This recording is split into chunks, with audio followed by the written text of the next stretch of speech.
Hey loves, my name is Jessica and welcome to my channel. I'm so happy this season is almost done. Not because I'm not enjoying it or anything, but because I'm just starting to feel a lull with doing these videos, and I feel like I don't have any other time to film anything else except for these videos for schedule and get them up. It's just so much energy and I love doing this, but I highly respect people who do this with so many more shows and go episode by episode, because it is hard.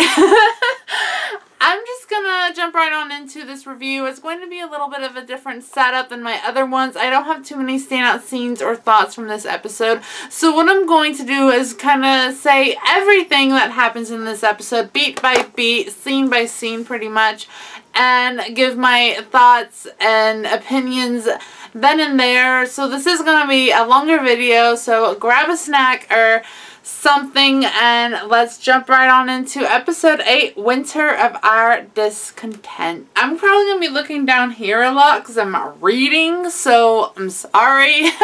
This episode starts with Dr. Vincent and Kai, the brothers, together. It's revealed that Dr. Vincent had no idea what Kai was doing. He is proud that Kai got the spot on the council board, but he had no idea of this whole cult thing and the murders, but he wants to help. We go to this scene of kind of getting the vibe of how Kai's already taken control of being on the council board, saying that he wants to put more men on streets with guns, and he manipulates Perry in a way of telling Perry, well, wouldn't you feel safer if you have your two beautiful girls who are like 12 and 16 or something like that?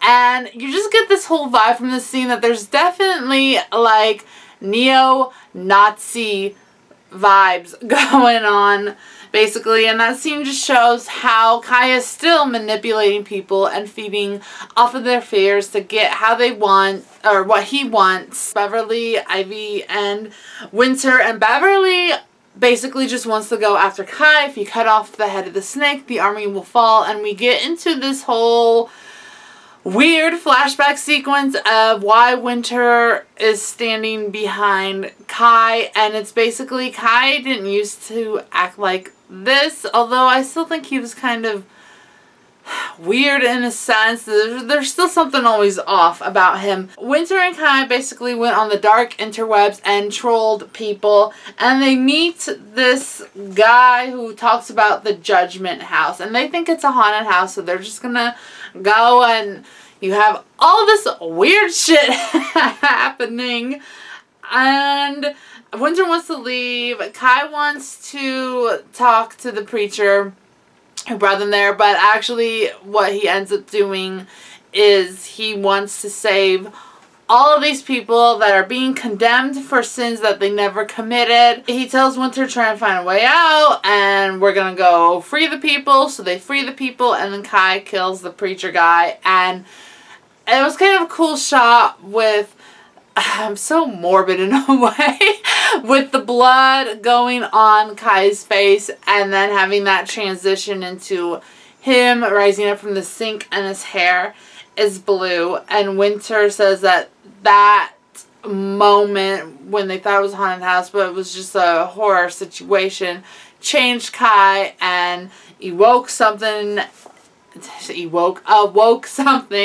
in him that she never knew, like, wasn't a part of him, that this is not the Kai that she knows and that she loves. Because of this change, Winter believes that they can put him back on the right path, and Beverly says, okay, you can try, but if he's not changed by like the end of the week, I'm going to kill him.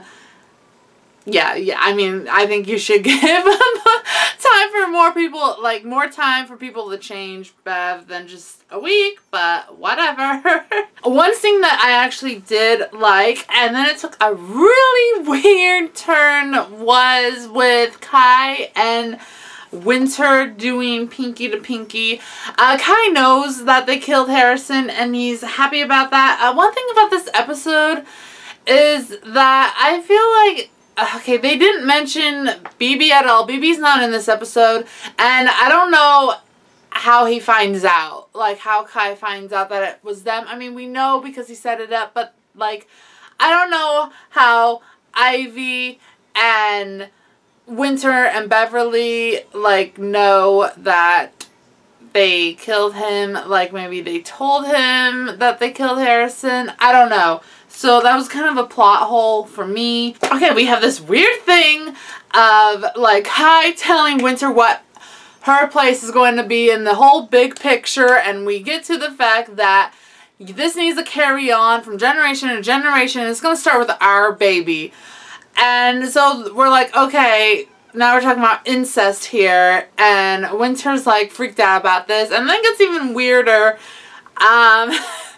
that Kai is like, we'll use Samuel because he's good looking. We'll use Samuel as an instrument that you'll just lay there, and Kai will go into Samuel from behind, and I guess his, you know, sperm will drip into Winter, and it's just so, it was such a weird, uncomfortable scene and conversation, but also it's supposed to be weird and uncomfortable, so that was kind of not cool to see. It was just weird. It was also a little bit comical of just how insane, like, I felt like now Kai has this whole, like, Messiah complex going on that I think kind of felt a little bit just out of the left field. That's how I feel like it totally went out of left field, but then thinking about it, I mean, a lot of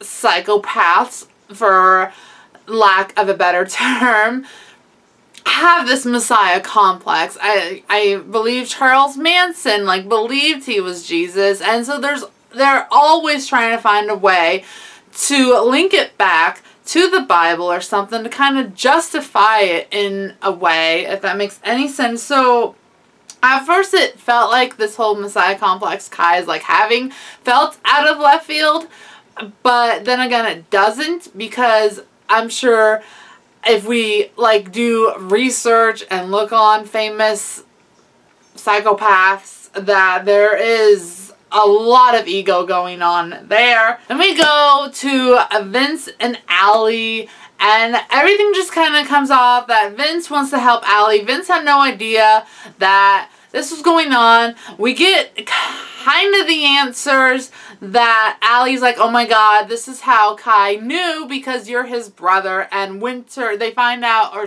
Allie finds out that Winter is also Kai's sister, which I, for some reason, forgot that they wouldn't know that. It's revealed that how Kai found out about Allie's fears and everything to play off of them is because of the case files, but however, so I felt like that didn't really need explaining. I'm doing a lot of this because Allie already knows that Ivy's in on it, blaming that the therapist got into her head and everything. It's like she doesn't remember that Ivy is on in it, and Ivy could have told Kai all of her fears with the clowns and the phobias and things like that. Instead, they like, oh, okay, he knows because of my case file. So I felt like that was kind of point. I don't know. So we learn what Allie really wants is that she wants her son back. That she blames Vince and everything, that this is all his fault. This is everyone's fault that Oz is away from her. I don't really know where Oz actually is. Because we see Ivy and Oz isn't with Ivy. Maybe he's with, like, social services or something. I don't know. They didn't. I don't think they've really said anything about that. Okay, next scene. We have this whole sermon, service, holy thing going on. With, it was sort of like Handmaid's Tale vibes as well, but even more awkward than how Handmaid's Tale is, and that is with Winter laying on the bed and Samuel and Kai, like, you know, having sex, basically, and we get this great, funny, I've lost my place. we get this weird funny scene. Okay, so the song I Swear, which I grew up listening to because my mom lives country, and this is the song that must be played if anyone else is ever going to do this. And it's pretty comedic with Samuel being like, I can't get it up with a girl, and he's just, you know, Kai's like, well, think of it not as sex, it's a ceremony. And the best line was Samuel saying, maybe I can just like come in a cup and get a turkey baster and put it in 7th winter. That shouldn't be funny, but the way it was just delivered and the whole thing is just so bizarre that it's kind of funny in a way because it's so bizarre. But of course Winter just feels like this is rape, so she's not doing this. So Allie is making food and Allie invites Kai coming over, and just, I mean, not a whole lot is said or done in this scene, only that there's an amount of trust and that Allie wants something from Kai, and Allie tells Kai, which is the truth, that Vincent is going to try and find ways to commit Kai. And Allie's like, we can help each other, but I want my son back. And this is when I predicted, spoiler alert, the ending, that I did feel like, okay, you know what, she's going to join the cult. Like, there's going to be something there. And so I just went on record. I predict things while I'm watching it. And I did. One scene I did like was Allie's confession was that she's not afraid anymore. That Kai did the one thing that no one else could do, and Kai cured her.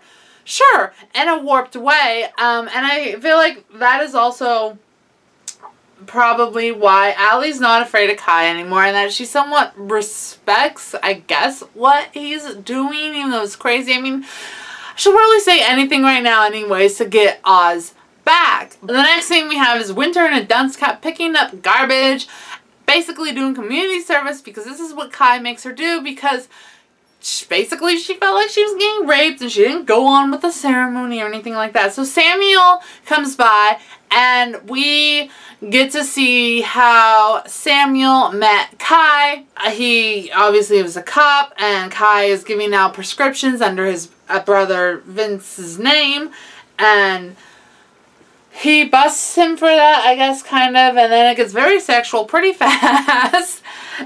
And then we get into the house and Samuel is having sex and, well, trying to. And he can't get it up. The girl's pissed and leaves. And then Kai goes to Samuel and makes a revelation to Samuel that, you know, women are weak, men need strength. There's no such thing as gay or straight. And that, you know, the women take the power, men feed the power, so you need men. And so Kai and Samuel have sex. And, which was not a surprise at all to me.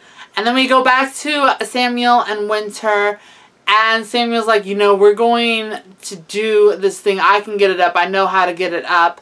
And that's by choking a girl, and we saw that in the flashback as well. So he tries to choke Winter, well, tries to rape her, and Winter takes his gun and shoots him in the head, which, and then we go into the ending scenes of in the basement. This whole cult kind of like chanting, seancing is going on, is what I gathered. And everyone's in a mask, and we don't really know who's under all the masks. And then, well, I mean, we do, but there's more people there. And there are two people that have hoods under, and it's revealed to be Vince and Beverly, because they have done something wrong. Now, we know what Vince has done, and the whole time we're like, what did Beverly do? But first we're going to talk about Vince. Vince pleads to Kai. Like, Kai says, like, oh, I heard you're trying to get me committed. Like, how are you going to do this, blah, blah, blah. And Vince just pleads to his brother that he cares about him. This isn't healthy. I support you, and I love you. And remember pinky power. So that's what they do, is they do pinky to pinky, because Vince taught Kai how to do pinky power. All would be forgiven if he can tell the truth. So what Kai does, he unties Vincent. You think, okay, it's going to be fine and everything. You can never lie under Pinky. So they do Pinky to Pinky, and then all of a sudden, Winter cuts off Vincent's Pinky, which was totally unexpected for that. And then Kai stabs and murders Vincent, which was expected. And then we go to Bev, and we have this play out scene of why Bev is there, and Kai believes that Bev killed Samuel, that Winter told him everything, and so Winter framed Bev, Samuel and Winter in the car, and then Beverly, which is totally believable because Beverly said she wanted to kill Kai. So she just goes up to the window and she shoots Samuel, and Kai totally believes that because why wouldn't he? It's Winter, and Winter's also protecting her own ass, and I feel like in a way protecting Kai so Beverly doesn't kill Kai. As twisted as it is, I can understand sibling relationship no matter what kind they are.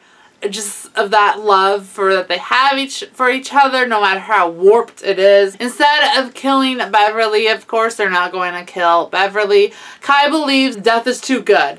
So they take Beverly to isolation, and we'll find out what happens to Beverly, I guess, next episode.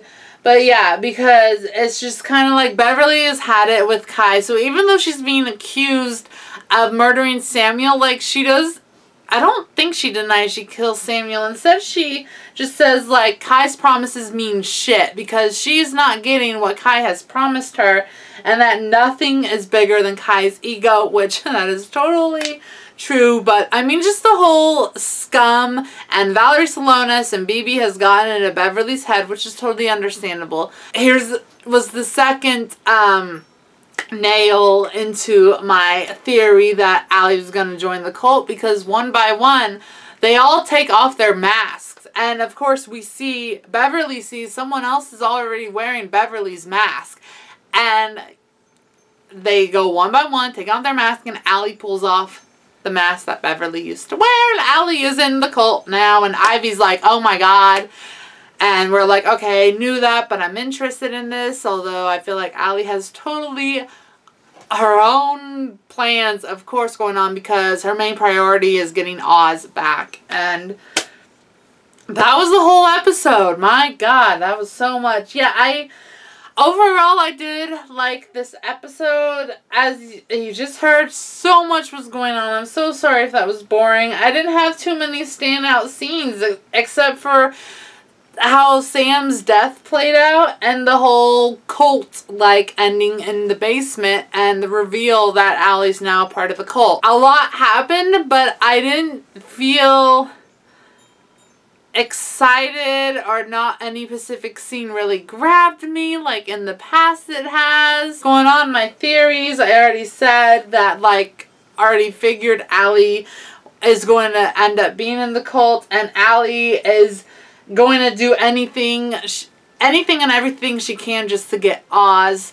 I did like the episode. I thought it was good, but I felt like there were a few plot holes that I already mentioned that were in this episode. Maybe we'll get to them later. I don't know. This was episode 8. That means I think there's only 2 left. I think there's only 10 episodes in this season. So hopefully just a whole bunch of shit goes down and happens. Let me know what you thought of this episode. I give this episode a 7.5 or an 8. I think I'm going towards 7.5 because I really did like the episode. But I mean, the episodes that have an 8 or a 9, they surprised me. They really grabbed me. And for this whole episode review is why I felt like I had to just explain everything that happened in the episode with some of my own commentary, because nothing really stood out to me or grabbed me that I like needed to jump ahead and talk about. Let me know all your thoughts and your opinions down below. I would love to talk to you down there, and remember to love others, but first and foremost, always love yourself, because you're beautiful no matter what anyone else says. Bye!